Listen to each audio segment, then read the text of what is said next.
안녕하세요. 혹시 신앙이나 뭐 깊은 신념 같은 게요, 그냥 머리로만 아는 거 말고 정말 이렇게 뜨거운 가슴, 그러니까 감정이랑 연결되어야 진짜다, 뭐 이렇게 생각해 보신 적 있으신가요? 오늘은 바로 이 부분을 한번 깊이 파고들어 보려고 해요. 예.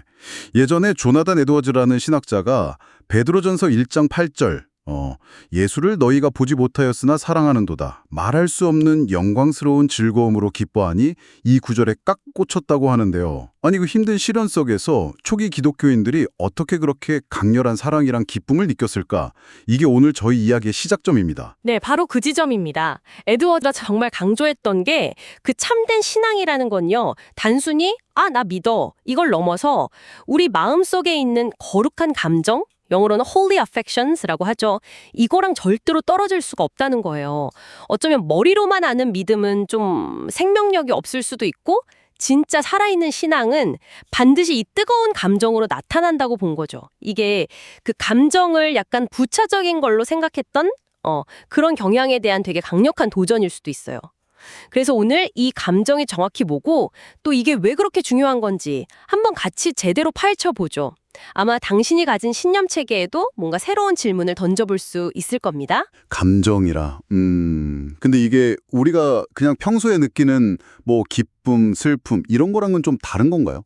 네, 좀 더 깊은 차원이라고 봐야죠. 에드워즈 설명에 따르면요, 우리 영혼에는 크게 두 가지 기능, 엔진이라고 할까요?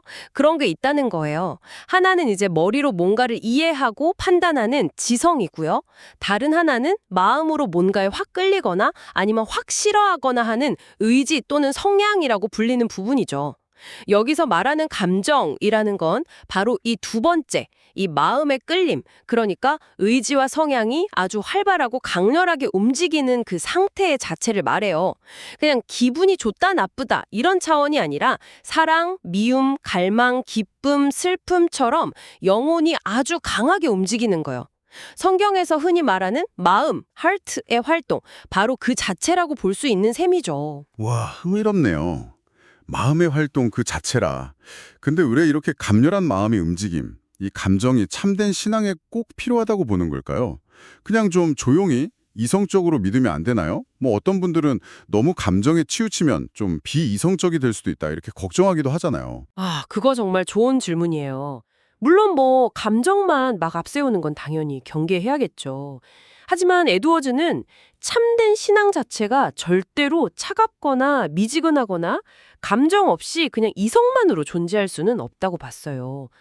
성경에서도 열심을 품고 주를 섬기라 이런 말씀도 있고, 또 마음을 다하고 성품을 다하고 힘을 다하여 내 하나님 여호와를 사랑하라 신명기 6장 5절이죠. 이렇게 요구하잖아요. 이건 뭐랄까 본질적으로 마음의 뜨거운 활동을 포함하고 있다는 거죠. 한번 생각해 보세요. 우리 일상에서도 사랑이나 뭐 소망 아니면 두려움 같은 감정들이 우리를 움직이게 하는 진짜 힘이 되잖아요. 마찬가지로 신앙생활에서도 하나님에 대한 어떤 경외심이라든지 죄에 대한 깊은 슬픔, 구원에 대한 벅찬 기쁨, 또 이웃을 향한 사랑, 이런 감정들이 없다면 사실 신앙생활을 진지하게 해나가기가 어렵다는 거예요. 그리고 바로 이런 진실한 감정들, 이게 특히 어려운 시련 속에서 그 믿음이 진짜 백이라는 걸 보여주는 아주 강력한 증거가 된다는 거죠.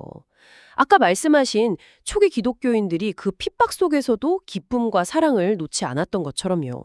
아, 그렇군요. 그러니까 시련이 오히려 그 사람의 진짜 감정, 진짜 신앙을 드러내는 어떤 계기가 될 수 있다는 말씀이시네요. 생각해보면 성경 인물들, 특히 다윗 같은 경우 시편 보면 정말 하나님을 향한 그 강렬한 감정들이 막 넘쳐나잖아요. 사랑, 갈망, 때로는 슬픔까지도요. 이게 그냥 시적인 표현만은 아니겠군요. 바로 그겁니다. 시편은 물론이고요. 사도 바울의 편지들을 봐도 그리스도나 성도들을 향한 그 뜨거운 사랑, 기쁨, 때로는 눈물, 간절함 이런 것들이 막 느껴지죠. 심지어 예수님 자신도요. 사람들을 보면서 깊이 불쌍히 여기시고 예루살렘 보며 우시고 또 어떨 때는 거룩한 분노를 내시고 제자들을 향한 그 절절한 사랑 같은 아주 풍부한 감정을 보여주셨거든요. 이 모든 게 결국 신앙과 감정이 얼마나 깊숙이 연결되어 있는지를 잘 보여주는 거죠. 특히 에드워즈는 이 모든 거룩한 감정들의 뿌리, 그 핵심에는 바로 사랑이 있다고 봤습니다. 하나님을 향한 사랑, 그리고 이웃을 향한 그 진실하고 뜨거운 사랑이야말로 모든 경건한 삶과 믿음의 실천을 이끌어가는 근본 동력이라고 강조한 것이죠. 와, 신앙이라는 게 단순히 그냥 믿는다는 행위를 넘어서 이렇게 강렬한 마음의 끌림, 특히 사랑이라는 감정과 딱 연결되어야 진짜 살아있는 게 된다는 생각. 이거 정말 새롭게 다가오는데요. 저 자신을 좀 돌아보게 되네요. 제 안에 있는 믿음이나 신념들은 어떤 거 하고요. 네, 맞습니다. 이 관점은 결국 믿음이라는 게 우리의 지성만이 아니라 의지, 감정, 그러니까 우리의 전인격적인 반응이라는 걸 강조하는 거고요. 특히 마음 깊은 곳에서 일어나는 그런 역동적인 움직임과 결코 분리될 수 없다는 점을 이야기하는 거죠. 네, 오늘 저희는 신앙이 차가운 머리뿐만 아니라 뜨거운 가슴, 그러니까 거룩한 감정과 깊이 연결되어 있다는 에드워즈의 통찰을 통해서 신념과 감정의 관계를 한번 살펴봤습니다.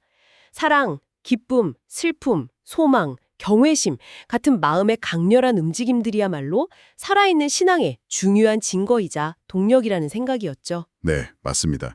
진정한 믿음은 우리 존재 전체의 반응, 특히 우리 마음 깊은 곳의 감정들과 함께 가는 거라는 점이 중요하겠죠.